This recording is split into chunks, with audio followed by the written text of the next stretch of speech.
c'est pas très facile de constituer une liste. Et d'ailleurs, je pense que pour aucun candidat dans aucune ville de France, c'est complètement simple. Une liste, c'est un équilibre entre des nouveaux et des anciens, entre des métiers, des réseaux, des quartiers. Si on veut faire, comme c'est le cas sur la liste que je dirige, une liste qui n'est pas du tout validée par les partis politiques au Havre ou à Paris, mais une liste qui rassemble des Havrais qui ne sont pas tous membres d'une famille politique et qui sont un peu à l'image de la ville, et il faut respecter un certain nombre d'équilibres. Donc c'est pas simple.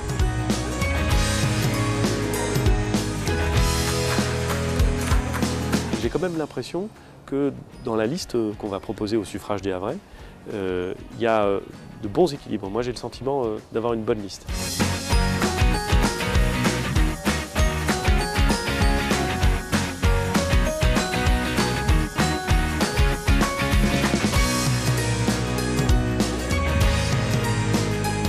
On sent bien qu'il y a déjà une émulation, il y a de la joie, de la bonne humeur. C'est vivifiant, ça crée vraiment une dynamique, je trouve, une dynamique de campagne. Il faut qu'on fasse une belle campagne, honnête, propre, quelque chose de bien. Et puis encore une fois, convaincu par le message, quoi. Mais ça, c'est voilà, envie de donner le meilleur de soi. On se déconcentrera pas, on va rester sérieux.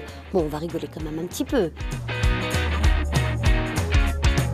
Si vous êtes là, c'est parce que vous avez été choisi. S'ils s'en vont, c'est pour prendre des photos, hein. C'est pas parce qu'ils sont virés. Hein. Je me suis entendu un petit peu quand même. D'abord, une campagne, ça doit être joyeux. C'est passionnant ce qu'on fait. On a la chance de pouvoir expliquer aux Havraises et aux Havrais ce qu'on a envie de faire. La ligne politique qu'on choisit dans cette campagne, et que vous devez tenir, c'est évidemment une ligne de très grande ouverture. On n'est pas dans un combat politicien ou partisan.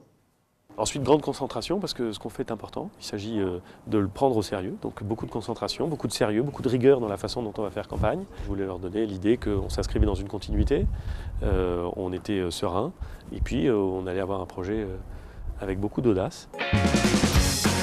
Un message très clair où il faut garder beaucoup d'audace et d'humilité. Et on va tous retrousser nos manches là pour les un petit peu moins de 2 mois qui nous restent. Poursuivre surtout tout ce travail qu'on a entamé et puis voilà, et tout ce qu'a entamé en fait la ville grâce à Édouard Philippe.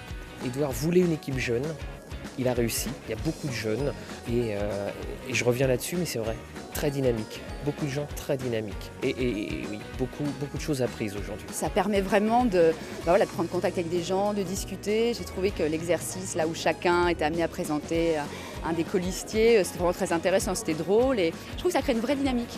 C'est sympa.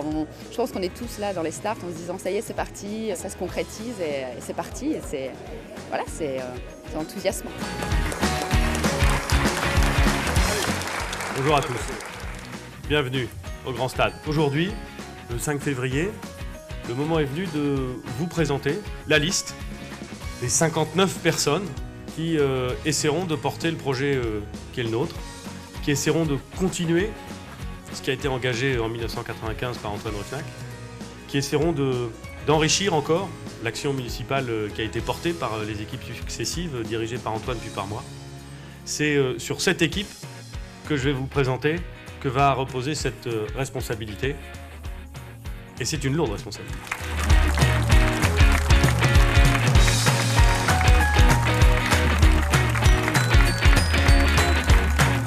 Moi aussi, je suis candidat. Que peut-on dire, mesdames et messieurs, quand on voit cette liste? Ils ont envie de gagner, qu'ils ont envie de servir le Havre, et qu'ils ne sont que 58. Je vous demande de faire un triomphe à monsieur Antoine Ruffnac.